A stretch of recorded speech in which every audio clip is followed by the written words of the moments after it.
Leche naman buhay ito oh. Natutulog ang tao, ginigising mo? Ano naman bang problema mo ha? Nakailang beses na kasing pumunta dito ang landlady Naniningil na ng upa dito sa boarding house. Di ba sa isang linggo pa tayo magbabayad ng upa? Bakit ang aga namang maningil? Nasa ospital raw kasi ang anak kaya kailangan niya ng pera. Bueno, kailangan bang kulitin niya tayo sa pagbabayad? Hindi na natin problema kung hindi man makalabas ang anak niya sa ospital. Kailangan lang siguro, saka ngayon lang naman naningil yung landlady natin Madalas nga, di ba, na tayo pang lagi niyang pinagbibigyan kapag nade-delay tayo sa pagbabayad. Sabihin mo, maghintay ka mo siya kung kailan tayo magbabayad. Huwag mo na akong kulitin. May pambayad ka ba sa isang linggo? Saan ako kukuha ng pambayad ha? Kita mo nga wala akong trabaho Dapat kasi matagal ka nang tapos sa college Kung bakit kasi nagloko ka? Wow! Nagsalita ang magaling. Ikaw rin naman Ilang subjects ang bagsak mo? Kung pala absent ako, mas marami kang hindi ipinasok sa akin. Tanggapin mo na lang hindi ka rin gagraduate. Kaya nga gumagawa ako ng paraan Hindi ko pwedeng biguin ang itay. Marami na siyang isinakripisyo sa akin. Ano pa magagawa mo? Tanggapin mo na lang ang katotohanan. Ay, walang dapat sisihin kundi ikaw. Bakit ako sisisihin mo? Gaga ka pala Kasi nga, lahat ng ibinibigay na allowance at pambayad ng tatay ko, hinihingi mo rin. Puro paggala ang gusto mo, imbis na pumasok tayo. Gusto mo rin naman, di ba? Sabi mo nga gusto mong maranasan ang mga hindi mo naranasan nun. Gusto mong bumili ng bagong cellphone, laptop. Walang dapat sisihin kundi ikaw lang. Ay, natatakot ako Baka makarating kayo tayo na hindi ako makakapagtapos ng kolehiyo. Kung ako sa'yo, ipagtapat mo na lang habang maaga pa. Sa umpisa lang naman magagalit ang itay mo Kaya ng mga magulang ko. Kita mo nga hanggang ngayon hindi pa rin sila nagsasawa ng pag-aralin ako. Iba naman ang mga magulang mo Nakakaluwag kayo sa buhay. Ang tatay ko, magsasaka lang. Kaya lang naman ako nakakapag-aral dahil sinanla niya ang bukid namin Nagbenta rin siya ng kalabaw.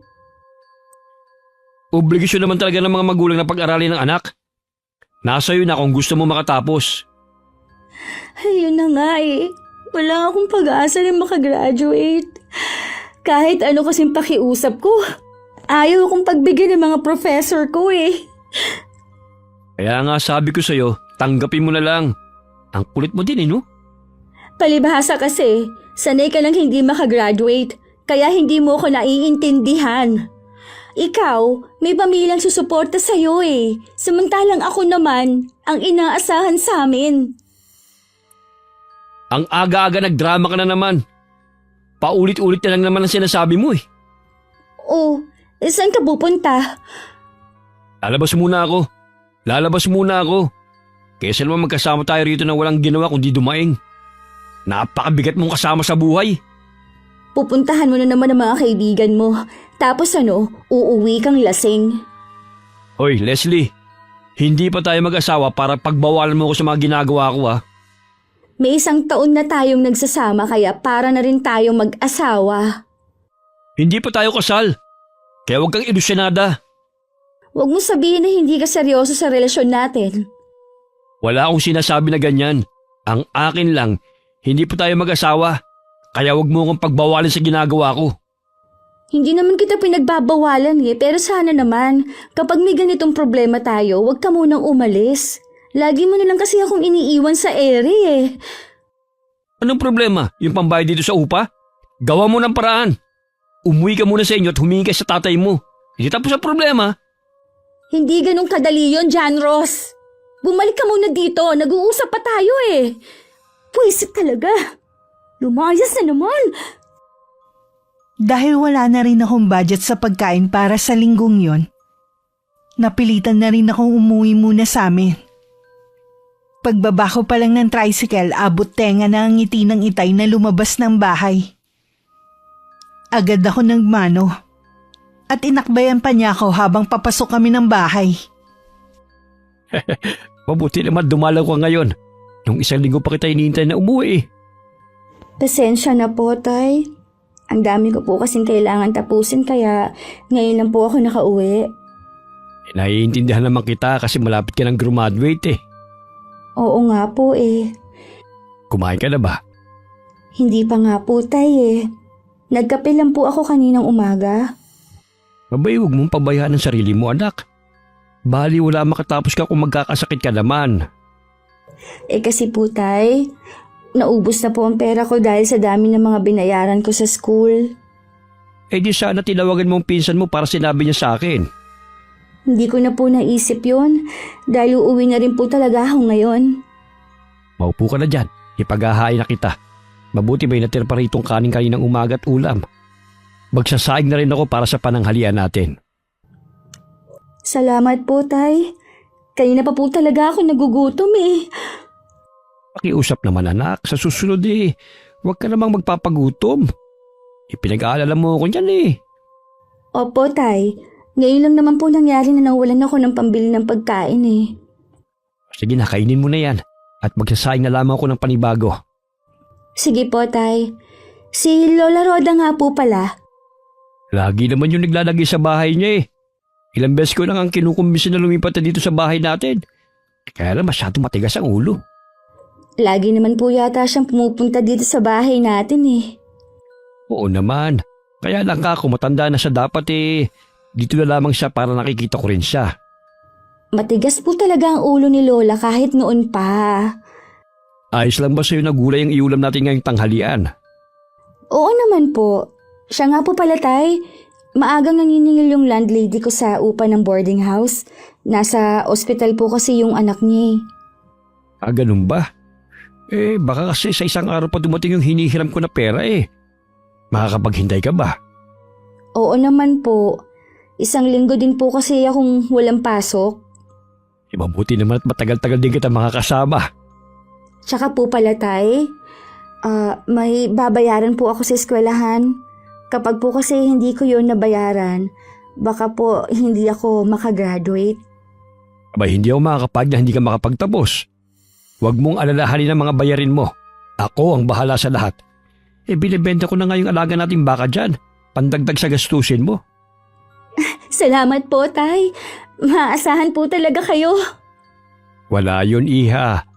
Ang tanging kaligayahan ko ay ang makita kang makatapos ng pag-aaral. Alam mo naman na grade 6 lang ang natapos ko. Kaya gusto kong ikaw ang umabot ng mga pangarap ko na hindi ko nagawa noon.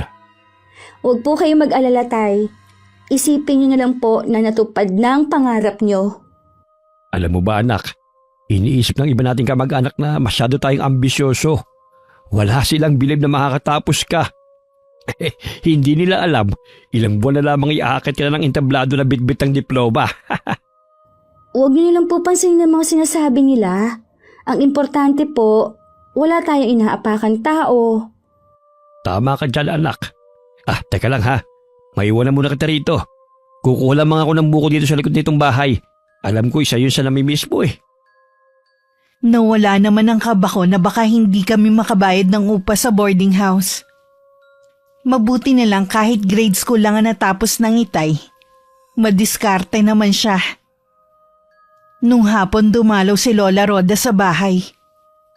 Gaya ng dati wala na naman siyang kangiti-ngiti. Lumapit naman ako para magmano. Kailan ka pa dumating? Kanina lang po. Ang Itay mo. Nandito ako sa kusina nagluluto ng merienda. Dito po muna kayo para makapagmerienda tayo. Sige, wala naman akong gagawin sa bahay ko eh. Kaalis lang naman ng bisita ko. Bakit po kasi hindi pa kayo lumipat dito sa bahay? Mag-isa lang naman po kayo sa bahay at ganon din naman ang Itay. Para po tuloy kayong magkaaway palagi. Ang Itay mo ang pinapalipat ko sa bahay ko. Pero siya tong ayaw. Lola naman, mas okay po dito kumpara sa bahay nyo na malayo sa mga kapitbahay. Yun nga ang gusto ko eh. Malayo sa mga tao. Mas tahimik. Walang mga mata na laging nakasubaybay sa bawat gagawin ko. Sige na po, Lola. Hindi na po ako makikipagtalo pa. Panalo na po kayo. Siya nga pala, malapit ka na magtapos, hindi ba? Opo, La. 3 buwan na lang po. Mabuti naman konting panahon na lang pala. Masusuklian mo na rin ang mga sakripisyo ng ama mo. Nawala sa kanya ang bukid, kalabaw, at pati itong bahay na sanla niya. Ngayon naman binibenta niya ang alaga niyang baka. Nakasanla po itong bahay? Oo, nakasanla ito sa bangko. Dahil sabi mo kailangan mo mag-boarding house at pambayad mo na rin sa tuition fee mo. Hindi ko po alam na pati po pala itong bahay isinanla ng itay. Kaya pagbutihin mo ang pag-aaral mo, ha? Para naman hindi masayang ang hirap ng iyong ama. Merienda muna tayo. Nagluto ko ng maruya. Ang dami kasing nahinog na saging na sabay. Tay? Sinanla niyo po pala ang bahay na to? Oo anak. Kasi kailangan mong magbayad ng tuition fee at sa boarding house mo pa. Wala na kasi ako mapagkunan pa eh. Hindi ko na alam kung kanino pa ako lalapit. Hindi niyo po kasi nabanggit sa akin eh. Sabi ko nga sa anak mo, pagbutihin ang pag-aaral para hindi masayang ang sakripisyo mo.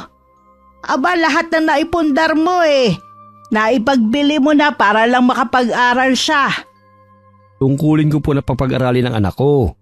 Ayoko siyang matulad sa atin na tama na makabasa at may sulat lamang ang pangalan. Sige na, kumain muna tayo. Bigla tuloy bumigat ang pakiramdam ko. Nang malaman na pati pala ang bahay namin na isanla ng itay para sa akin. Nang maibigay na ng itay ang perang pinagbentahan ng baka, nagpaalam na rin ako na babalik ng boarding house. Ngunit ganun na lang ang gulat ko sa nadatnan. May kahalikan na ibang babae si John Ross sa mismong boarding house na inuupahan namin. Mga hayop! Dito pa talaga sa boarding house natin kay gumagawa ng kababuyan! Leslie, akala ko ba sa isang linggo ka babalik? Akala mo lang yun! Sinong babaeng yan, ha? Kaya ba nanlalamig ka na sa akin? Siya ba ang dahilan, ha? Sumagot ka! Hayaan mo muna ako magpaliwanag. Walang hinok ang babae ka, ha? Wala ba kumakamot sa'yo, ha? At sa boyfriend ko ikaw nagpapakamot? Kakalbuhin kitang babae ka! Sige na, Jean. Umalis ka na. Pitihon mo nga ako! Hoy, babae! Huwag kang tumakas! Duwag! Tama na, ano ba? Nakakaya sa mga kapitbahay natin. Puwisit ka! Ito para sa'yo! Bakit mo ako sinampal, ha? Sumusobra ka na talaga. Anong sumusobra, ha? Ikaw tong nahuli ko na may ibang babae sa mismong boarding house na akong nagbabayad. Ang kapal na mukha mo. Hindi ka na nahiya. Wala naman yung nakita mo eh. Pinalalaki mo lang eh. So, ako pa pala ngayon ang may kasalanan? Ha? Anong gusto mong maging reaksyon ko, ha? Pagpasok ko, papalakpakan ko kayo? Yan ba ang gusto mo? Tama na nga. Nakakasawa na yung bunganga mo. Nakakarindi na. Hindi naman ako magbubunganga kung wala kang ginagawang kalokohan. Oo na. Ako na lang lagi may ginagawang masama. Oo no. Masaya ka na? Talaga? Ikaw pang galit ngayon? Ang mabuti pa, tapusin na natin ang relasyon natin. Magkanya-kanya na tayo. Ayoko na. Ano? Teka lang naman, John Ross. Ganun mo lang ba kadali tatapusin ang relasyon natin ang dahil sa babaeng yon, ha? Hindi si Jill ang dahilan kung bakit tinatapos ka ng relasyon natin. Dahil dyan sa ugali mo. Tsaka wala na naman ako mapapala sa'yo eh. Tanggapin mo na lang, natapos na tayo, Leslie. Hindi pwede! Hindi ako papayag! Pagkatapos ng lahat ng ginawa ko sa'yo! Nakinabang ka rin naman sa akin ah. Kaya huwag mo akong susumbatan. Hindi mo ako pwedeng basta nalang itapon na parang laruan. Bakit hindi? Wala ka ng silbi sa akin eh. Dahil ba sa naghihirap ka sa piling ko, kaya iiwan mo na ako? Anong klase kang lalaki? Tama na! Ayoko nang marinig ang mga paawa mo. Uuna ang pasya ko. Tapos na tayo. Dahil sa'yo, kaya hindi ako makakagraduate. Nawala ang lahat kayo, Tay. Tapos ito lang pala mapapala ko sa'yo. Huwag mong isisi sa akin ang katangahan mo. Hindi mo ba ako minahal? Bakit ganyan mo ako pagsalitaan? Gusto mo ba talagang lalong masaktan, ha? Gusto ko lang malaman ng totoo. Minsan naisip ko kung bakit ka nag-college eh. Ang hina naman ang utak mo. Anong ginagawa mo? Kukunin ko na yung mga damit ko. Bahala ka na sa buhay mo. Huwag mo naman akong iwan. Please, John Ross, pag-usapan natin to. Wala na tayong dapat pag-usapan pa. Tumabi ka dyan! Sabi ng tumabi ka eh! Hindi. Hindi ako aalis dito sa pinto. Sinabi nang umalis ka dyan! Gusto mo pa talaga nasasaktan eh! John Ross! Bumalik ka! Huwag mo akong iwan! Kahit anong tawag at pagmamakaawa ko, hindi ko na rin napigilan na umalis si John Ross. Hinagod ko pa ang braso ko na nasaktan nang itulak niya ako nang humarang ako sa pinto. Isang linggo rin akong nagmukmuk sa boarding house hanggang makaramdam ako ng pagkahilo at pagsusuka. Bigla akong kinutuban, lalo't hindi pa ako dinadatnan. Nakumpirma lang ang hinala ko na magpatingin ako sa doktor. Anong ginagawa mo rito? Bakit ka pumunta rito sa bahay namin? Tinatawagan kasi kita ayaw mong sagutin. Hindi mo rin binabasa ang mga chat ko sa'yo, kaya napilitan akong pumunta dito. Sinabi ko naman sa'yo, huwag na huwag kang pupunta rito. Ano ba kasing kailangan mo? May importante kasi akong sasabihin sa'yo. Bilisan mo lang sabihin. Baka mami makita ka pa ng mama ko nakausap ka. Buntis ako, John Ross. Kailangan mo akong panagutan. Ano? Buntis ka? Sigurado ka ba?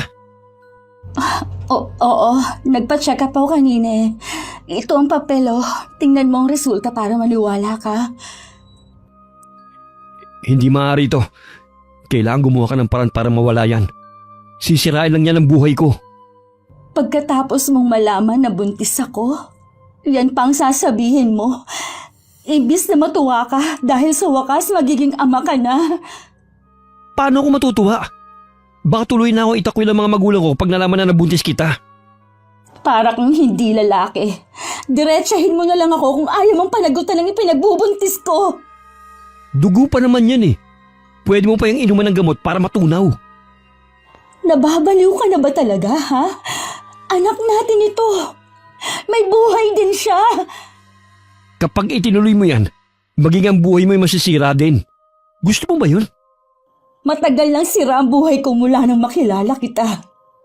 So itutuloy mo talaga yan? Oo, dahil ayoko na lalong magkasala kung ipalalaglag ko ang batang ito. Huwag mo akong itutulad sa'yo na walang puso. Hindi mo ko maasahan sa suporta, Leslie. Lalo magagalit sa akin ang mga magulang ko kapag nalaman nila. Kahit naman noon, hindi ka na maaasahan. May bago ba? Kasalanan mo naman eh. Hindi ka nag-iingat. Talagang sinisisi mo pa ako, ha? Huling pagkakataon. Pananagutan mo ba ako o hindi? Dahil kapag hindi mo ako pinanagutan, kahit kailan, hindi kita ipakikilala sa anak ko. Patawarin mo ako, Leslie. Umalis ka na. Wala kang maaasahan sa akin. Kung tutuusin, kaya mo naman kaming panagutan dahil may kaya kayo. Ayaw nga ng mga magulang ko sa'yo eh. Hindi nila tatanggapin na magkakagusto ko sa isang pobre. Ganon. Kung mag-eskandalo kaya ako dito at sabihin kong binuntis mo ko. Huwag mo akong subukan, Leslie. Hindi mo alam ang kaya kong gawin. Kilala na kita. Isa kang malaking tuwag. Palang araw, Pagsisisihan mong pagtalikod mo sa amin ng anak ko. Yan naman palang pagkakakilala mo sa akin eh. Ba't hindi ka pa umalis? Sige na, umalis ka na rito. Nilisan ko ang lugar na yun na basang-basa ng luha ang mukha ko. Pag-uwi sa boarding house, wala akong ginawa kundi ang magmukmuk at umiyak. Samantala, pinuntahan ni Lola Roda ang itay dahil meron siyang nabalitaan tungkol sa akin. Melo, may nakarating sa akin balita na may nobyo raw si Leslie at matagal na raw hindi pumapasok sa eskwelahan. Kanino nyo naman nalaman ang bagay na yan? Hindi na importante kung kanino o kung sino ang nagsabi sa akin noon. Dapat inaalam mo rin kung totoo ba. Nay, may tiwala ako sa anak ko. Hindi niya magagawang lukuhin ako. Sinungaling na tao yung nagchismis nun sa inyo. Marahil laingit lang dahil malapit na matapos ang kolehiyo si Leslie. Kaya ginagawa ng kwento.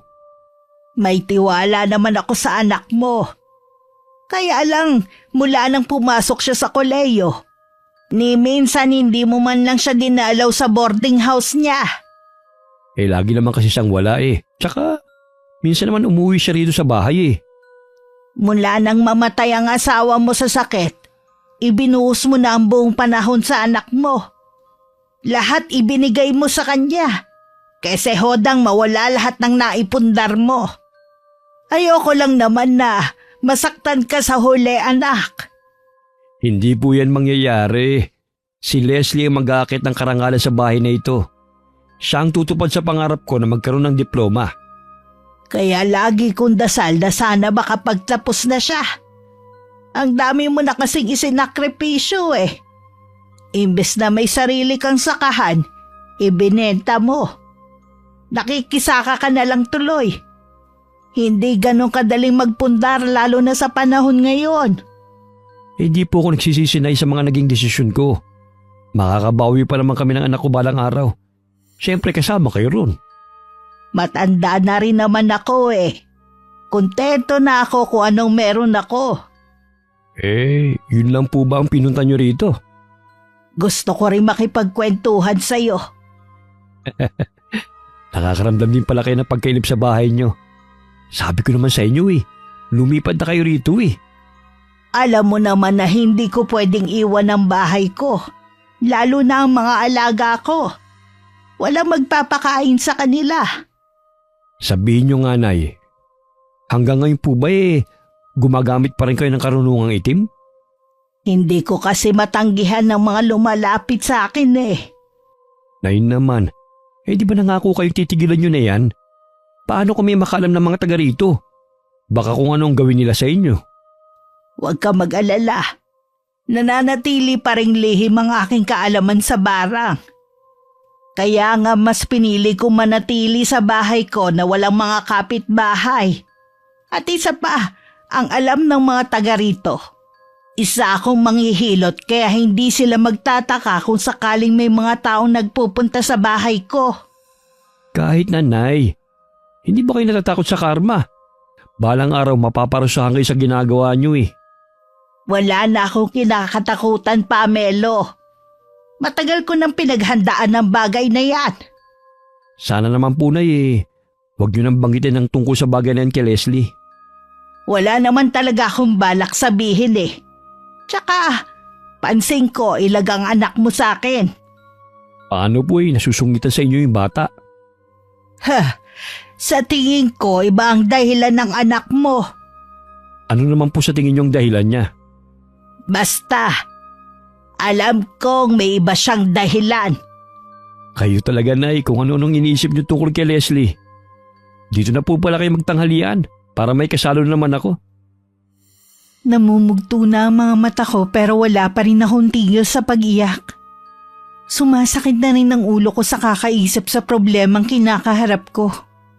Isang hapon hindi ko inaasahan ang pagdalaw ng itay. Na nun lang niya ginawa. Tay, ano po ang ginagawa niyo dito? May pinuntahan kasi akong kakilala na malapit dito. Kaya naisipan ko na rin dumaan. Ang laki rin pala ng boarding house mo. Buti po natuntun niyo itong tinitirahan ko. Nagtanong-tanong lang ako. Buti marami ang nakakakilala sa'yo rito. Sa tagal ko ba naman dito hindi pa ba nila ako makikilala? May gusto po ba kayong inumin o kainin? Bibili po ako sa may tindahan. Huwag ka na mag-abala. Kahit tubig na lang. Napakainit sa labas eh. Sige po, pasensya na tayo ha. Hindi nga lang ito malamig. Ayos lang yun anak. Hindi naman ako sanay sa malamig na tubig eh. Teka, pumasok ka ba sa eskwelahan ngayon? Opo tay, halos kararating ko nga lang din po Buti pala inabutan kita. Ang dami mo palang gamit dito no? Halos kumpleto na. Yung iba po dyan mga regalo lang ng mga kaibigan. Bala ko na nga po na ibenta ang iba dyan Sabagay nga. Hindi mo naman yan magagamit sa bahay kapag umuwi ka na. Sa totoo lang anak, excited na ako sa pagtatapos mo. Ganon din po ako, tay. May kumakalat kang chismis sa atin eh. Ano naman pong chismis tungkol sa akin? Mga tao talaga sa atin, kaya ayokong umuwi dun Meron ko na raw nobyo at hindi ka naman talaga napasok sa eskwelahan. Magtatapos na nga ako Kung ano-ano pa rin ang sinasabi nila. Palibasa kasi mga inggit. Hindi pa mabulok ang dila ng taong nagsabi nun. Tako huwag mo na lamang silang pansinin pa. Titigil din sila, oras na makapagtapos ka. Tulungan mo pala ako anak na mamili ng isushoot ko sa graduation mo ha. Gusto ko maporma ako sa araw ng pagtatapos mo Oo naman po. Matagal pa naman po makakapaghanda pa kayo. Alam mo, kung totoo naman na may nobyo ka nga, gaya ng sinasabi ng iba, ay hindi naman ako magagalit. Ang mahalaga sa akin hindi siya naging hadlang para makapagtapos ka. At saka gusto kong makilala rin siya. Wala po akong boyfriend. Hindi po yon ang priority ko. O paano? Baka kasi gabihin pa ako sa daan Tsaka magpahinga ka na rin.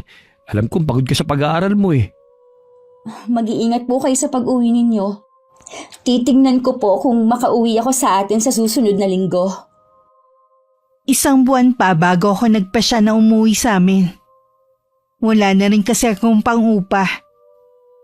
Bago yun, ibinenta ko muna ang mga gamit ko. Wala na rin kasi akong pera.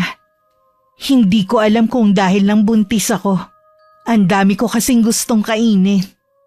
Kahit gusto kong magtipid, hindi ko naman mapigilang bilhin ng mga gusto ko. Pag-uwi sa amin, masaya akong sinalubong ng itay. Kinuha pa niya ang iba kong gamit sa tricycle. Dinala mo na yata ang lahat ng gamit mo rito sa bahay. Ang totoo po niyan, hindi na po ako babalik sa boarding house. Hindi kaya mahirapan ka naman sa pagbiyahe mo papasok sa eskwelahan? Hindi naman po tay. Ang totoo niyan, pwede na po akong hindi pumasok. Practice na lang naman po para sa graduation ang gagawin namin. Oo nga pala, 1 buwan na lang gagraduate ka na. Opo tay. Sa wakas anak, nagbunga na rin ang paghihirap natin at mga sakripisyo. Oo nga po. Dumating ka na pala, apo. Kararating ko nga lang po Mano Pola? Di lang po dumadalaw si Leslie sa atin. Dito na po siya titira. Talaga ba? Paano ang pag-aaral mo?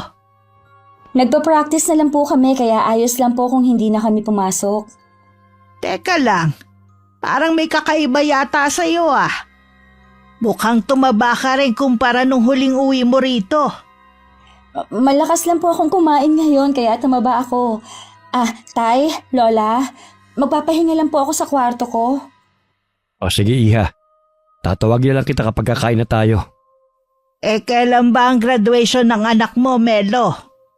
Sa 1 buwan na po, Nay. Kakaiba ang kinikilos ng anak mo Kausapin mo siya. Dahil nararamdaman kong meron siyang pinagdadaanan ngayon.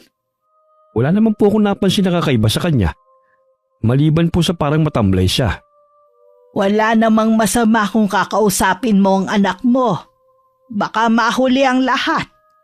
Sige po, Nay. Kakausapin ko siya sa ibang araw. Hayaan na lang po natin magpahinga ang bata. Bakit nga po pala kayo nandito? Nakausap ko kasi yung pinagsanlaan mo ng bukid. Ano nga pala ang plano mo? Lumalaki na kasi ang tubo nun. Nag-aalala ko na baka hindi mo na matubos yun. Ang totoo po niyan bala ko nang ipagbili sa kanya yung bukirin na yun. Hihingi na lamang ako ng dagdag na bayad.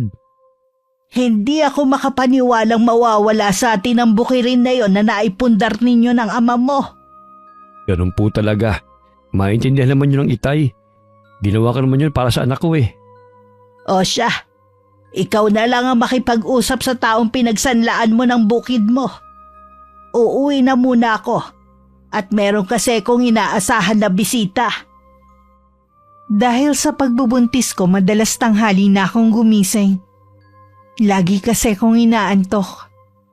Mabuti nilang hindi nagtataka ang itay. Hindi rin niya ako nahuhuli na nagsusuka. Dahil lagi siyang maagang umaalis ng bahay. Ngunit hindi ang matalas na pakiramdam ni Lola Roda. Nung araw na yon, maaga siyang pumunta sa bahay namin. Lola, ano pong ginagawa niyo dito? Wala po ang itay Alam ko na nasa bukid siya ng ganitong oras. Hindi naman siyang ipinunta ko rito Lagi ka ba nagsusuka sa umaga? Nalamigan lang po ang tiyan ko kaya ako nasuka. Sa tingin mo kaya mapaglalalangan mo ko? Ho? Hindi ko po kayo maintindihan. Alam kong buntis ka. Kitang-kita sa paglaki ng tiyan at balakang mo. Hindi po ako buntis. Talaga lang pong nalamigan lang ang tiyan ko. Huwag ka na magsinungaling pa. Hindi mo rin yan maitatago pa. Kaya mabuti pang magsabi ka na ng totoo. Patawarin niyo po ako, La. Hindi ko naman po sinasadya Sino ang ama ng ipinagbubuntis mo? Si John Ross po, boyfriend ko. Kaya lang po, ayaw niyang panagutan dahil ayaw ng mga magulang na sa akin. Alam mo bang dudurugin mo ang puso ng ama mo kapag nalaman niya ito? Alam ko po, kaya nga sobra akong binabagabag ng konsensya ko Halos gabi-gabi kong iniisip kung paano sasabihin kayo tayong kalagayan ko. Kailangan sa lalong madaling panahon ipagtapat mo na sa kanya ang totoo. Bago may ibang tao pa ang magsabi sa kanya. Tumitsyempo lang po ako. Sasabihin ko rin po kay Itay. Subukan mo pa rin na kausapin ang ama ng batang ipinagbubuntis mo. Hindi mo kakayanin ang pagpapalaki sa kanya. Kailangan mo ng suporta sa ama niya. Kinausap ko na po siya. Talagang ayaw po niya. Mas gusto pa nga po niya na ipalaglag ko to Hindi ganun kadali ang magpalaki ng anak po. Alam ko po yun. Kaya lang hindi ko naman pumaatim na ipalaglag ang batang ito. Hindi ko rin yun ipinapayo sa'yo. Hindi kailanman may tatama ang isang maling nagawa ng isa pa ulit na pagkakamali. Hindi ko na po alam ang gagawin ko, Lola. Parang gusto ko nga pong maglaho na parang bula. Pakiramdam ko kasi nag-iisa lang ako. Huwag mong isipin yan. Nandito lang ako para alalayan ka. Mas lalo mong kailangan magpakatatag, iha. Salamat po, Lola. Akala ko talaga magagalit kayo sa akin. Nagagalit ako. Pero wala na tayong magagawa pa. Kailangan mo lang maging handa. Hindi ganun kadali ang maging dalagang ina. Maliban sa mahirap magpalaki ng bata, tanggapin mo rin ang mga panlilibak sa'yo ng mga tao. Kahit papano gumaan ang pakiramdam ko na magkausap kami ni Lola Roda. Madalas din siyang nasa bahay para bantayan ako. Tingin daw niya kasi maselan ako magbuntis. Bago man ang halian, dumating ang itay na parang galit. Bigla naman ako nakaramdam ng kaba. May problema ba, Melo? Meron, Nay. Matagal na pala tayong niloloko ng anak ko. Tay, Bakit, Leslie? Paano mo ito nagawa sa amin? Sa akin na ama mo, Alam mo na ba ang tungkol sa... na matagal nang hindi pumapasok sa eskwelahan ng apo nyo? Ano? Hindi ka na pumapasok? Kung ganon saan mo dinadala ang perang ibinibigay sa'yo ng itay mo? Tay, kanino niyo po nalaman ang bagay na yan? Kanino ba ka mo? Sa mismong kaklase mo na si Angeline. Anak siya ng pinagsanaan ng bukid natin. Dahil sabi mo, pambabay sa tuition mo. Tay, hayaan niyo po akong magpaliwanag. Oo. At hindi lamang yan ang gusto kong marinig sa'yo. Totoo bang sinasabi ni Angeline? Matagal ka nang hindi pumapasok? Sumagot ka! Opo, Tay. May mga subject kasi akong bagsak, kaya hindi ako makapag-enroll. Saan mo dinala ang perang ibinigay ko sa'yo? Patawarin niyo po ako, Tay. Nagastos ko po sa ibang bagay. Alam mo ba ang pagtitiis ko para lang maibigay sa'yo mga pangangailangan mo? Kulang na lang isang lakong kaluluwa ko para sa'yo. Tapos ito lang ang malalaman ko. Hindi ko naman po sinasadya. Patawarin niyo po ako, Tay. Bakit mo ito nagawa sa akin? Kung alam mo na kung paano kita ipagmalaki sa ibang tao. Kahit anong masasakit na salita at insultong ibinabato nila sa akin, tinatanggap ko basta't mapagtapos lamang kita. Tay.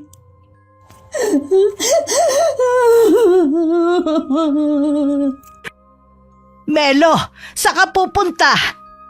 Pagbalik ko, ayaw na kitang makita pa rito. Mula sa araw na ito, bahala ka na sa buhay mo. Hindi mo pwedeng gawin yan sa anak mo.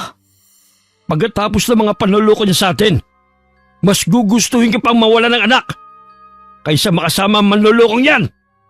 Melo, higit na kailangan tayo ng anak mo dahil sa kalagayan niya. Buntis si Leslie. Ano, Nay? Buntis?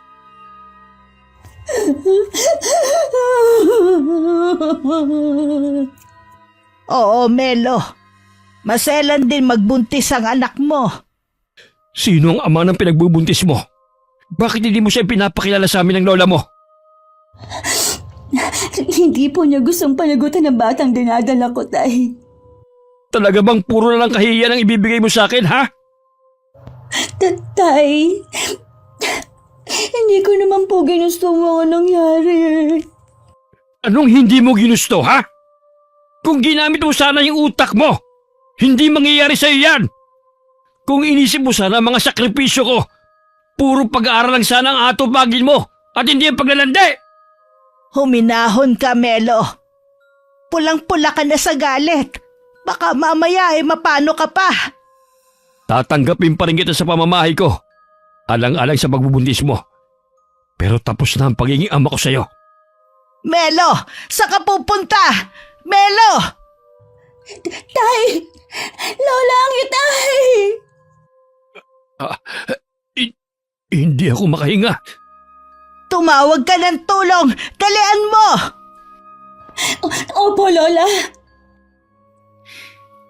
Isinugod namin sa ospital ng araw na yun ng itay. Tinulungan kami ng mga bababait naming kapitbahay. Inatake sa puso ang itay. Mabuti na lamang naagapan. Kasalukuyan pa siyang inoobserbahan ng mga doktor. Ang isang kamag-anak namin ni Lola Roda ang magbabantay kay itay. Dahil hindi ako pwedeng magtagal sa ospital dahil sa kalagayan ko. Ganon din si Lola. Walang dapat sisihin dito kundi ako. Tama lang na itakwil ako bilang anak. Wala na tayong magagawa, nangyari na. Ipagdasal na lang natin ang agarang paggaling ng ama mo. Gusto kong bantayan ang itay. Kahit dun man lang makabawi ako sa kanya. Huwag na sanang matigas ang ulo mo. Alam mong bawal magbantay ang buntis ng pasyente. Naroon naman ang pinsan mo. Alam niyo po ba na may sakit sa puso ang itay? Noon ko pa napapansin ang paghagod-hagod niya sa dibdib. Kaya lagi ko siyang pinapayuhan na wag nang pumunta sa bukid kapag sobrang init. Pinipilit ko rin siya na magpatingin sa doktor. Pero matigas talaga ang ulo ng itay mo. Alam ko kasi na tinitipid niya ang sarili niya para lang may maibigay sa iyo. Hindi ko mapapatawad ang sarili ko kapag may masamang mangyari kay Itay. Walang masamang mangyayari sa ama mo. Kaya tumahang ka na sa kakaiyak. Makakasama yan sa dinadala mo. Ako naman po ang nakagawa ng kasalanan. Sana po, ako na lang ang parusahan. Huwag na ang Itay. Sana, maging aral na sa'yo ang nangyari. Kapag naging padalos-dalos ka sa mga ginagawa mong desisyon, madalas hindi maganda ang resulta. Alam ko na po ngayon. Hindi ko na po uulitin ang ginawa ko. Kapag lumabas ang itay mo sa ospital, doon na lang kayo sa bahay tumuloy. Bakit po? Paano itong bahay? Palagay ko isa rin sa iniinda ng tatay mo iilitin na itong bahay ninyo. Mas mabuti nang doon na lang kayo sa bahay dumiretso, kaysa makita pa niya kung paano kukunin ang bahay na ito. Baka lalo lang makasama sa kanya. Ano ba itong nagawa ko? Kaya hindi mo rin masisisi ang itay mo. Lahat nawala sa inyo. Tapos hindi naman ako nagtapos. Saan mo ba kasi dinala ang perang ibinibigay sa'yo ng ama mo? Mula nang makilala ko po si John Ross, doon po ako natutong magloko. Lahat po ng mamahaling na gamit binili ko. Madalas din po kaming lumabas at mamasyal. Sabik po ako sa mga ganong karanasan. Kaya madali niya akong naimpluwensyahan. Nung wala na siyang mapala sa akin, iniwan na niya ako sa ere. Nakakayaman pero kailangan mo ulit siyang kausapin. Ngayong walang-wala tayo at baon pa sa utang, hindi ko alam kung paano tayo makakaraos. Humingi ka kahit para sa bata lang. Gagawin ko po, Lola. Kakapalan ko na ang mukha ko. Sinunod ko nga si Lola Roda. Una ko munang pinuntahan si John Ross sa bahay nila. Ang kapatid ang humarap sa akin at sinabing wala doon ang kapatid niya. Puntahan ko na lang daw sa tinatambayan nito. Pagdating naman sa lugar, hinarap naman ako ni John Ross. Salamat naman at hinarap mo ako. Sabihin mo na yung gusto mong sabihin.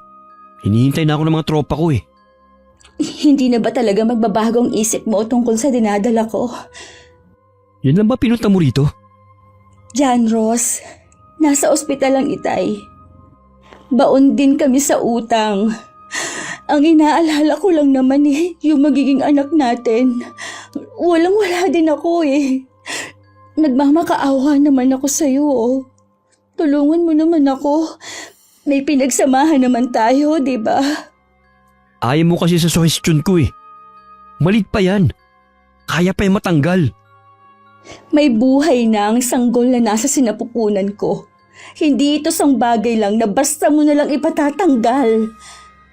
Yun ang may tutulong ko sa'yo. Talaga bang wala kang puso? Ni katiting na awa ba? Wala kang malang nararamdaman sa magiging anak natin? Hindi pa nga ako handa na maging ama. Hindi pa ako sawa sa pagkabinata.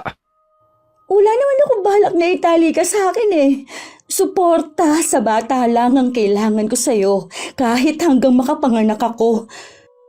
Alam mo wala akong trabaho. Saan ako kukuha ng pang-suporta sa'yo?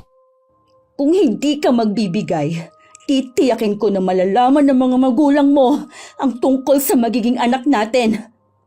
Huwag mo akong subukan, Leslie. Hindi mo pa ako nakikita magalit. Sinasabi ko sa'yo, hindi mo magugustuhan. Sige, magtakutan tayo. Sa tingin mo uurungan kita, ha? Umalis ka na nga, bago pa magdilim ang paningin ko. Baka kung anong magawa ko sa'yo. Bumalik ka dito! Huwag mo akong talikuran! Kinakausap pa kita! Duwag! Kahit anong tawag ko kay John Ross, hindi na siya lumingon. Pagdating sa bahay, agad ko ring sinabi kay Lola Roda ang naging pag-uusap namin ni John Ross. Hindi naman nagustuhan ni Lola ang mga sinabi ng lalaki sa akin. Isa siyang duwag! Lalo ko lang binigyan ng kahihiyan ng sarili ko sa paghahabol sa kanya. Mula ngayon, hindi ka na makikipagkita sa kanya kahit kailan. Mas matinding karma ang naghihintay sa kanya dahil sa pagtalikod sa inyo. Parang hindi naman po uso sa kanyang karma. Mas kinakarma pa nga po eh. Minsan na nga lang magkamali, ang tindi naman ang naging kapalit. Kung lagi na lang ganyan ang bukang bibig mo, lalo lang bibigat ang dinadala mo. Hindi ko lang po kasi maiwasan. Ganito ba talaga kabigat ang ginawa kong kasalanan?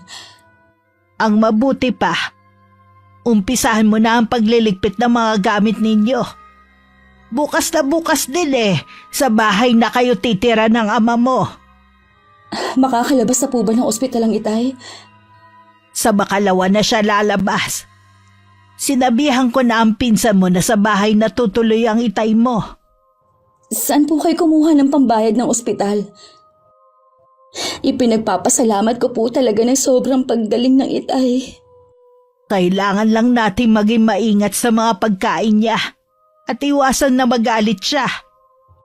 Paano po kung galit pa rin sa akin ang itay? Mahal na mahal ka ng itay mo. Noong una lang siya nagalit. Alam ko na patawad ka na niya. Sana nga po. Pangako, babawi ako sa kanya balang araw. Ibabalik ko sa kanyang lahat ng sakripisyo niya sa akin. Gamitin mo ang karanasan mong yan para mas maging matapang sa pagharap sa panibagong yugto ng buhay mo. Ayokong nakikita ka na iniiyakan mo ang lalaking iyon. O anong nangyari sa'yo? Opo, Lola. Mag-aayos na po ako ng mga gamit namin. Yung mga magagaan lang ang ayusin mo, ha?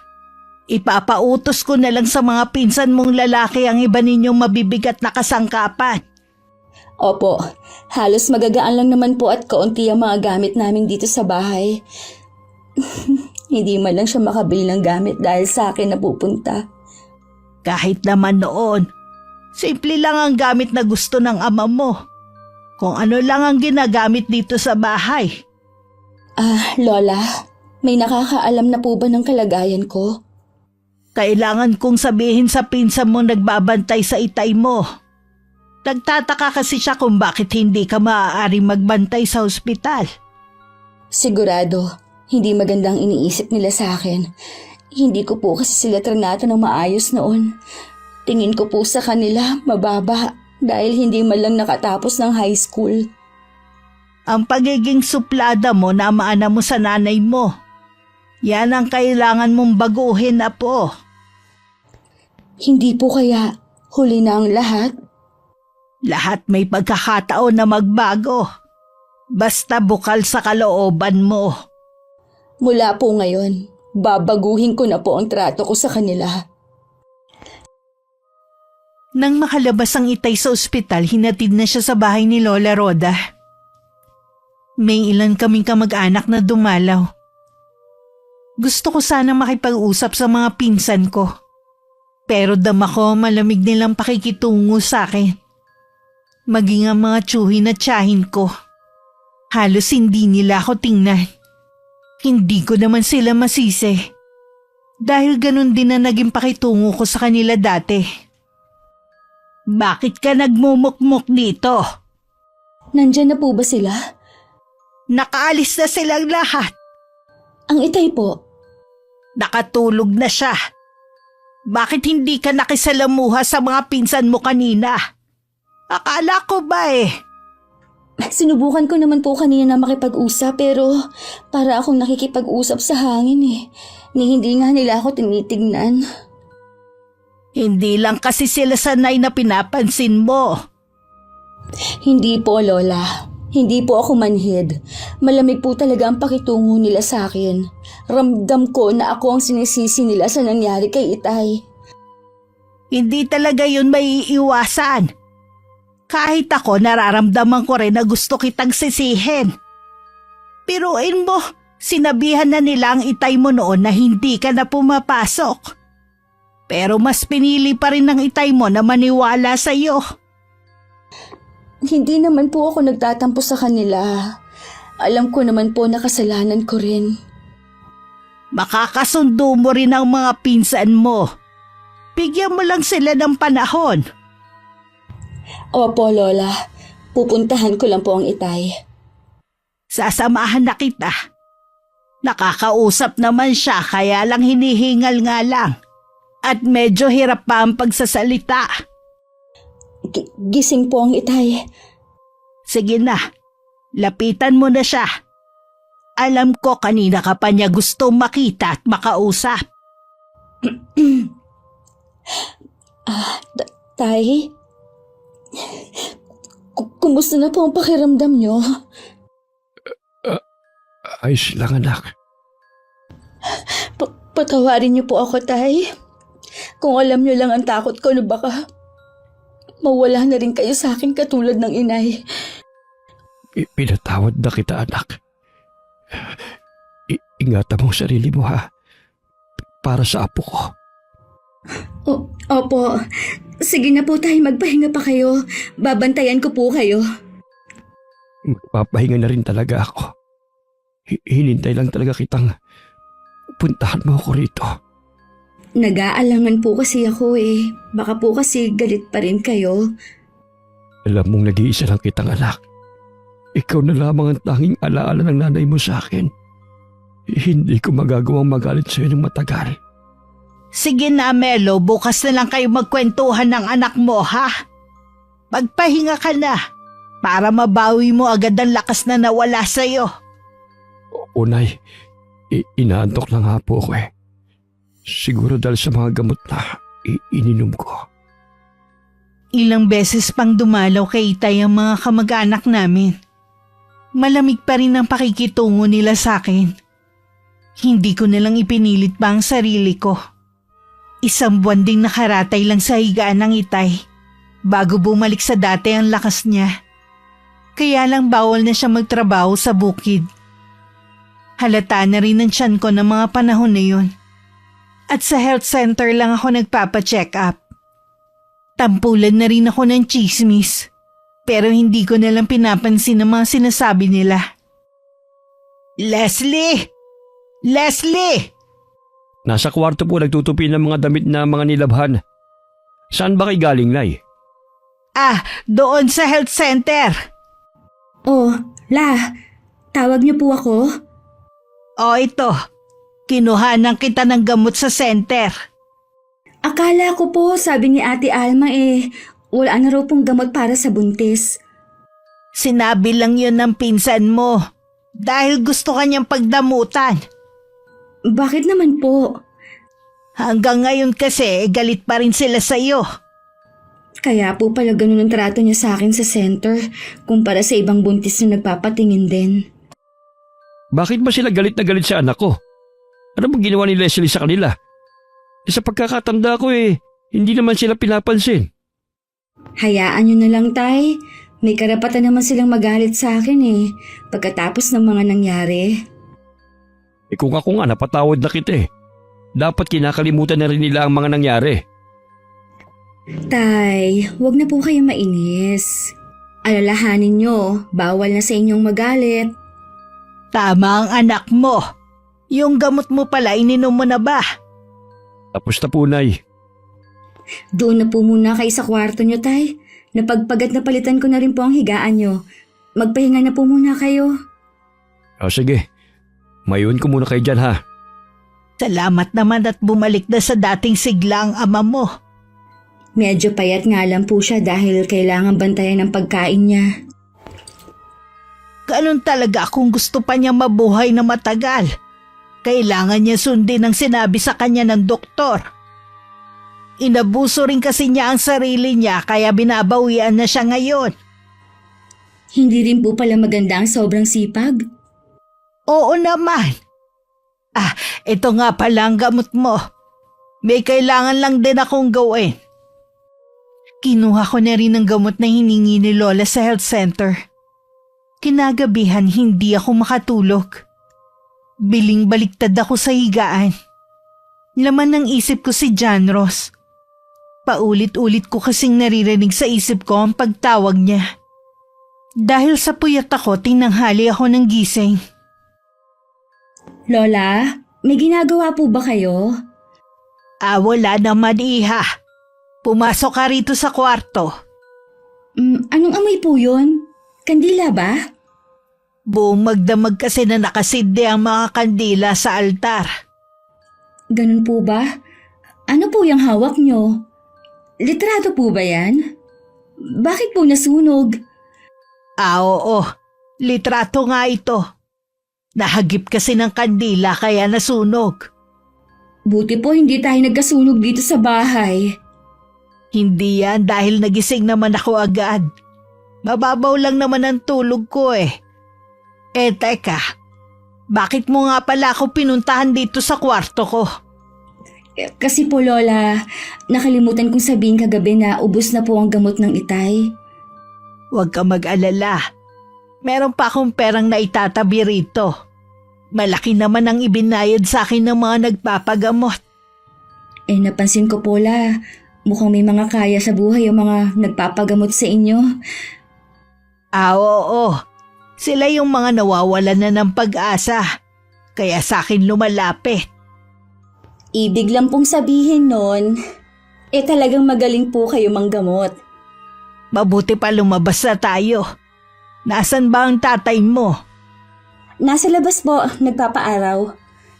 Mabuti naman. Mamaya pumunta ka sa bayan para bumili ng gamot ng ama mo. At kung may gusto kang bilhin para sa sarili mo o sa ipinagbubuntis mo.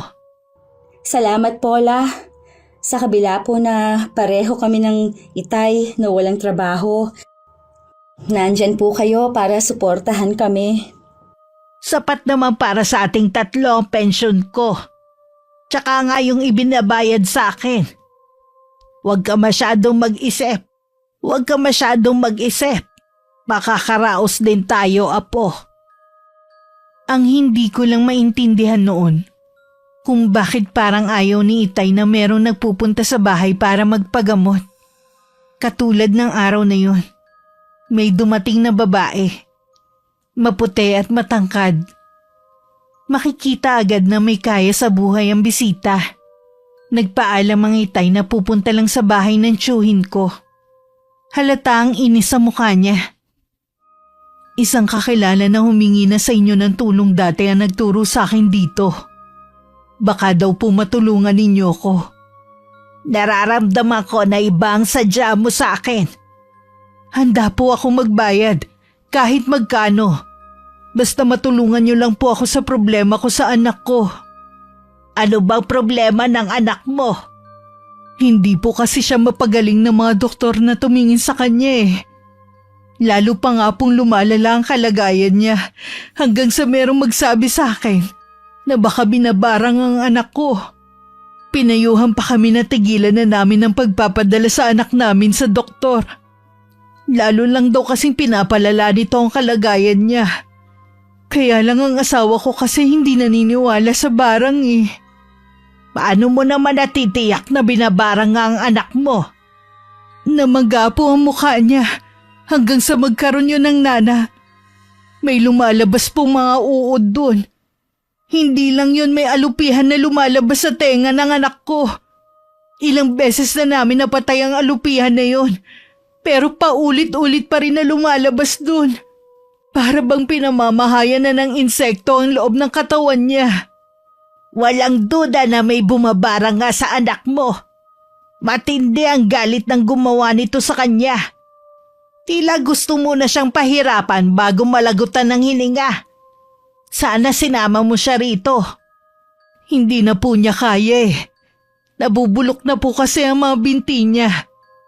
Nagmistulang parang kahoy na matagal nang nababad sa tubig. Kung ganon wala nang manggagamot ang makakapagligtas sa anak mo. Kahit ang pinakamagaling na albularyo pa. Mula nang magkasakit si Jan, araw-araw pong dinudurog ang puso ko bilang ina. Ang maipapayo ko lang sa iyo, Humingi na lamang ng kapatawaran ng anak mo sa nagawa niya ng masama. Hindi lang daw niya alam kung kanino siya hingi ng kapatawaran eh. Marami siguro siyang nagawa ng masama. Ano bang klaseng pagpapalaki ang ginawa niyo sa anak ninyo? Aminado po ako na hindi ako naging mabuting ina sa anak ko. Hindi ko siya tinuruan ng pakikipagkapwa-tao. Bago po siya magkasakit, meron siyang ipinagtapat sa akin. Meron daw siyang nabuntis na babae. Gusto daw sana niyang makabawi. Napag-isip-isip daw niya na mahal niya ang babaeng yun. Natakot lang daw siya sa amin ng kanyang ama na baka itakwil namin siya kapag nalaman namin na pumatol siya sa mahirap.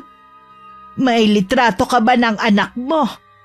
Baka sa pamamagitan nito malaman ko kung sino ang bumabarang sa kanya. Meron po akong dala.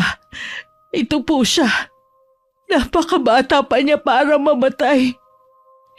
Hindi man lang siya mabigyan ng isa pang pagkakataon para maitama ang mga mali niyang nagawa. Oo nga. Masyado pa siyang bata.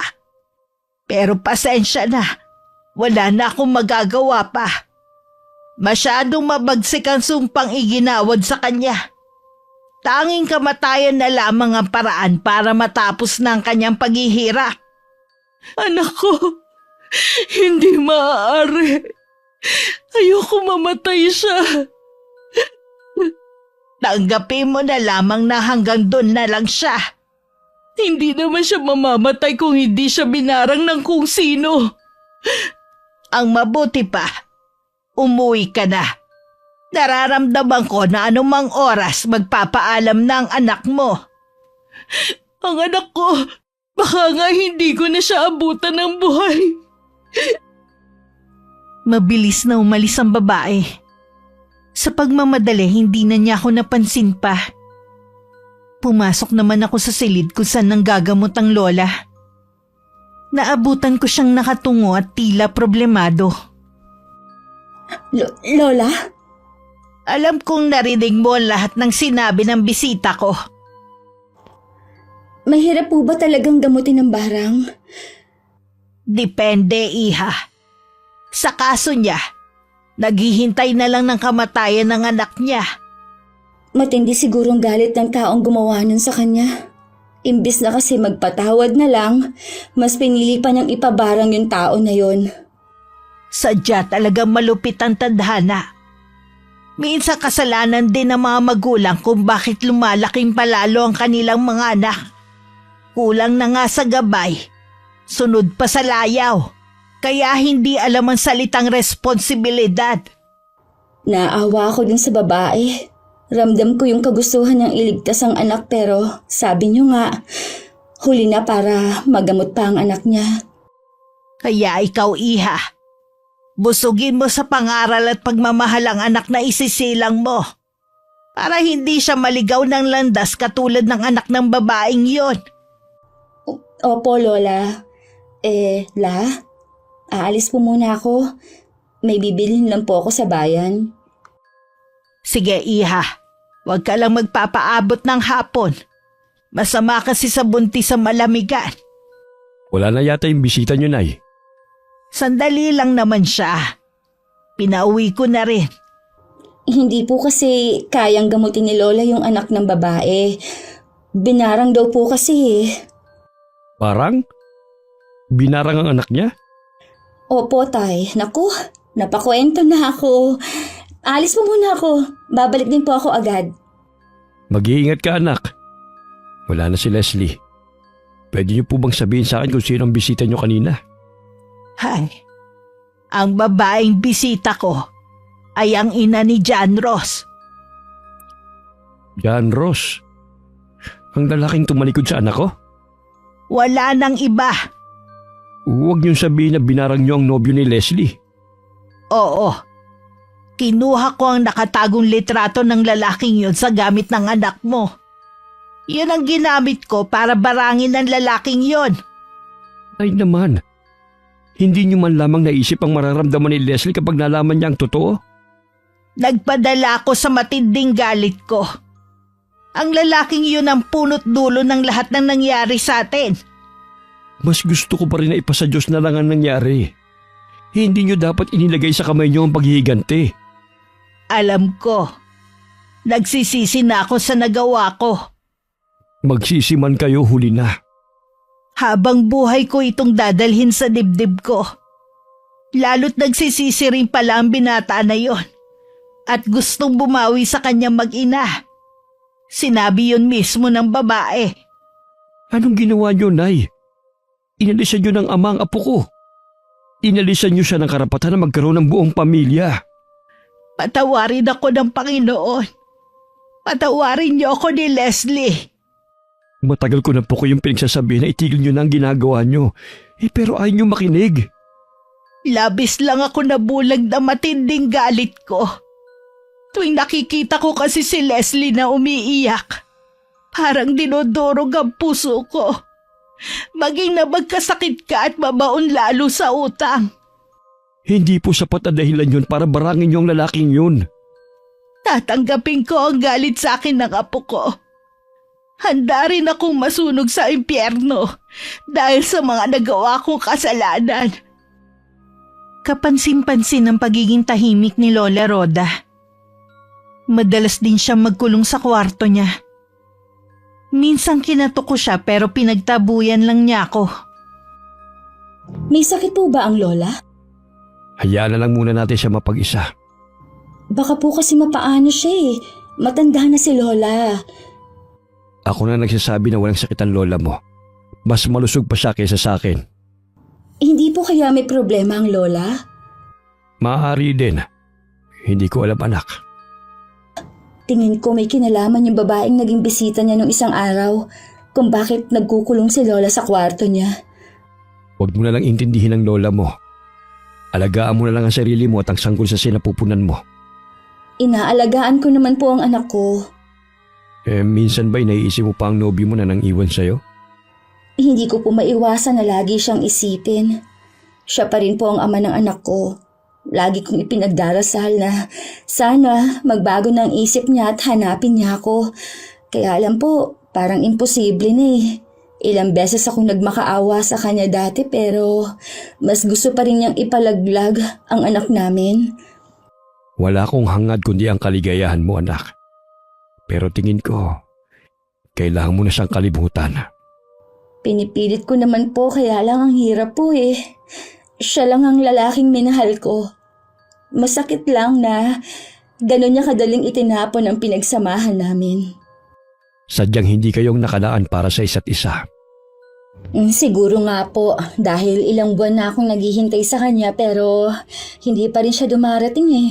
Siguro nga po kailangan ko na ring sumuko. Tandaan mo lang, anak. Lagi lang ako nandito para sa inyo ng apo ko. Alam ko naman po yun. Siya nga po pala. Check up ko po pala bukas sa ospital sa bayan. Gusto mo bang samahan kita? Hindi na po. Sinabi ko lang po sa inyo dahil maaga akong aalis bukas. Kailangan ko po kasi para maaga ako sa pila. Baka tulog pa po kayo bukas. Mag-iingat ka sa biyahe mo. Panaka-naka pa naman ang ulan ngayon. Pasasamahan na lang kita sa isang mong pinsan. Huwag na po, Tay. Nakakaya naman namang aabala pa tayo. Kaya ko naman eh. Medyo malaki na kasi ang tiyan mo eh. Baka lang ka ako nahihirapan ka ng kumilos. Marami nga pong nagsasabi na malaki na ang tiyan ko. Pero maliksi naman po akong kumilos. Sige, sinabi mo eh. Dahil maaga ako nagpunta ng ospital, 10:00 pa lang tapos na ako sa pagpapacheck up. Habang pauwi, nakasalubong ko si Jean. Iiwas na sana ako nang humarang siya sa dadaanan ko. Ang labis na nagpagulat sa akin nang sabihin niyang patay na daw si John Ross. Dahil sa hindi malamang sakit. Kahit hindi ko alam kung anong magiging reaksyon ng pamilya niya, pumunta pa rin ako sa bahay nila. May kailangan ka ba, miss? Parang pamilyar po kayo sa akin. Sa akin ka ba may kailangan? Hindi kasi kita kilala. Natitiyak ko ngayon lang kita nakita. Pasensya na po, nandito ako kasi nabalitaan ko pong nangyari kay John Ross. Teka, ikaw ba si Leslie? Ang nobya ng anak ko. Ako nga po. Totoo po ba na wala na si John Ross? Oo, Iha. Bakit ngayon ka lang pumunta rito? Matagal na kitang hinihintay para sabihin ng huling habilin ng anak ko. Hindi ko po alam. Akala ko po wala na talaga akong halaga sa kanya. Kaya hindi ko na ulit siya pinuntahan. Pinagsisihan na niya ang ginawa niyang pagtalikod sa inyo. Balak niya kayong hanapin. Kaya lang nakaratay na siya sa higaan hanggang mamatay na siya. Hindi ko man lang siya nakausap sa huling sandali. Hindi ko man lang nasabi kung gaano ko siya kamahal. Hanggang sa huling sandali, pangalan mong binabanggit niya. Mahal na mahal ka rin ng anak ko. Kayo na magiging anak niyo. Sayang, hindi na siya makikilala ng anak ko. Iha, ang hiling ko lang sana, huwag mo ipagkait sa amin ng asawa ko ang apo namin. Hayaan mo maging bahagi kami ng buhay niyo. Tangi siya na lang kasi ang buhay na alaala ng anak namin. Hindi ko po ipagkakait sa inyo ang anak ko. Maraming salamat, Iha. Sandali lang ha, may kukunin lang ako. Isa yun sa ibinilin sa akin ni John Ross. Sige po. Bakit ang daya mo? Hindi mo man lang ako hinintay. Sana buo ang pamilya natin. Iha, alam kong masakit sa iyo ang nangyari. Sa amin din. Habang buhay kami magluluksa sa pagkawala ni John Ross. Ito nga pala ang gusto niyang ibigay sa iyo. Ano po ito? Isa yan sa habili ni John Ross na mapunta sa inyo ang parte ng mana niya. Ha? Pero napakalaki po nito. Hindi ko po ito matatanggap. Nakikiusap ako sa iyo. Tanggapin mo na. Alam kong malaki ang naging kasalanan sa iyo ng anak ko. Naging dahilan din kami para hindi ka niya panagutan noon. Siguro kung hindi ka namin tinutulan sa umpisa pa lang, sana masaya kayo ngayon. Hindi ko po alam kung anong mararamdaman ko. Isipin mo na lang na para yan sa kinabukasan ng anak mo. Ayaw ni John Ross na maghirap kayo. Hanggang sa huli, kapakanan pa rin ninyo ang iniisip niya. Maraming salamat po. Kung nasaan ka man, John Ross, alam mong mahal na mahal kita. Umuwi ako sa amin na punong-puno ng pagdadalamhati. Sa kabila ng nararamdaman kong kalungkutan, may bahagi pa rin sa puso ko ang masaya dahil nalaman kong minahal kami ni John Ross at binalak hanapin. Anong nangyari? Bakit ka umiiyak? Nalaman ko po kanina na wala na si John Ross. Patay na po siya. Ano? Kanino mo nalaman yan? Yung pong babaeng nagpunta dito na humihingi ng tulong sa inyo, siya po yung mama ni John Ross.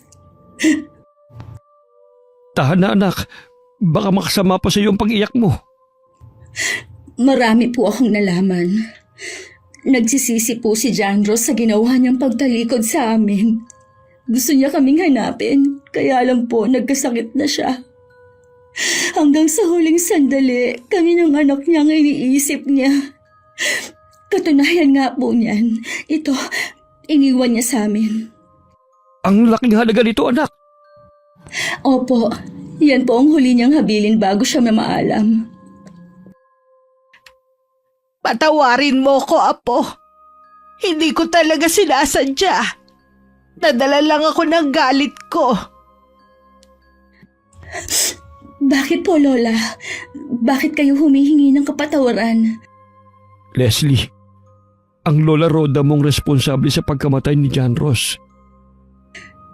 Ho? Hindi ko po maintindihan. Sabi ng mama niya, sa barang daw namatay si John Ross. Paano may kinalaman si Lola sa nangyari sa kanya? Hindi totoong manggagamot ang Lola mo.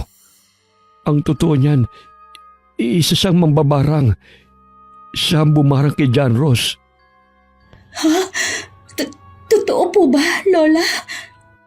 Patawarin mo ko, Leslie. Gusto ko lang naman maipaghigante ang sinapit mo sa lalaking yon. Nabulag ako ng matinding galit ko. Siya ang sinisisi ko sa pagkawala ng kabuhayan ng itay mo.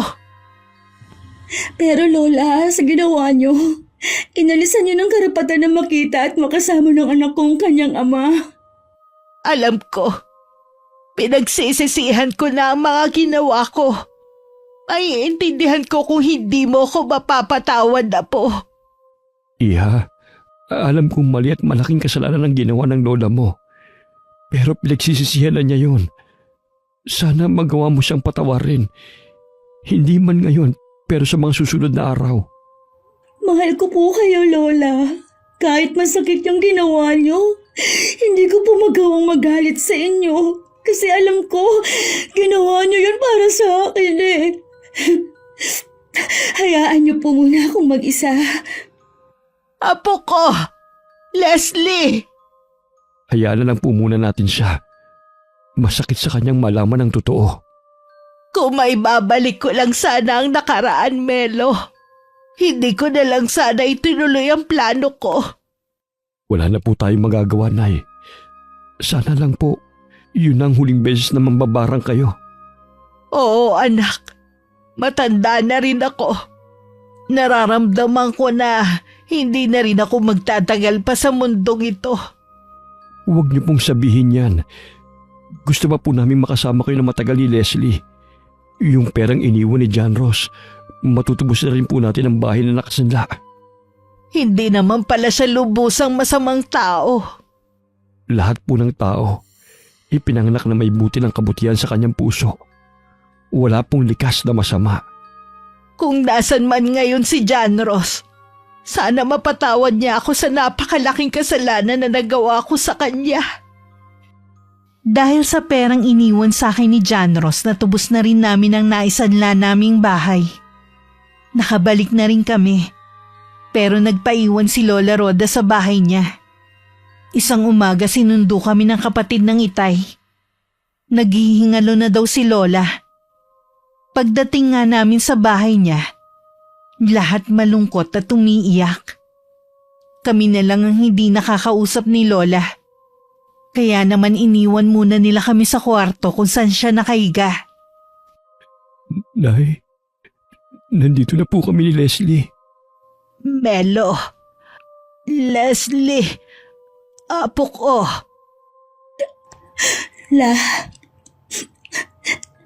Hindi pa po kami handa na pakawalan ka.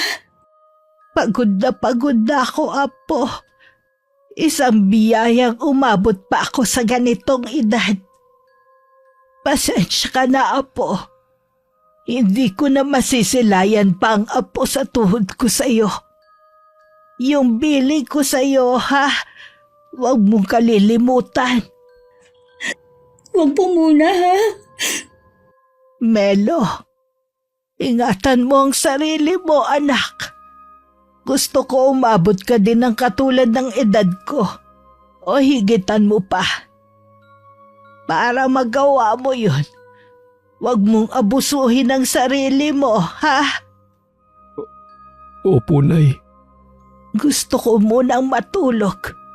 Pakiramdam ko pagod na pagod ako. Lola? Lola! Hayaan na lang muna natin siyang magpahinga. Kailangan mo rin magpahinga. Lagi kang hinihingal. Ayoko po. Gusto kong dito lang ako sa tabi ni Lola. Sige, babantayan natin siya. Kahit nangihina na siya, naroon pa rin ang tapang kay inay. Akala ko talaga masungit siya at matapang. Yun pala, siya ang pinakamabait na lola. Sana mas naging malapit ako sa kanya. Lola, mahal na mahal ko po kayo.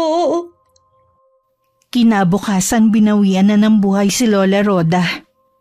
Masakit man, nagpapasalamat pa rin ako na nagkaroon ako ng pagkakataon na masabi ko sa kanya ang nilalaman ng puso ko. Isang linggo pagkatapos isinugod na rin ako sa ospital.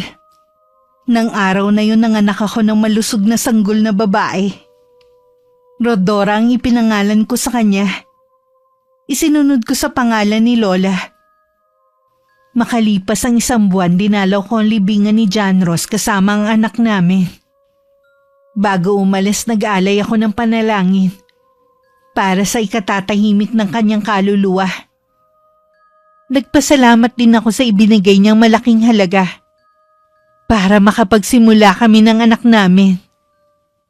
Wakas,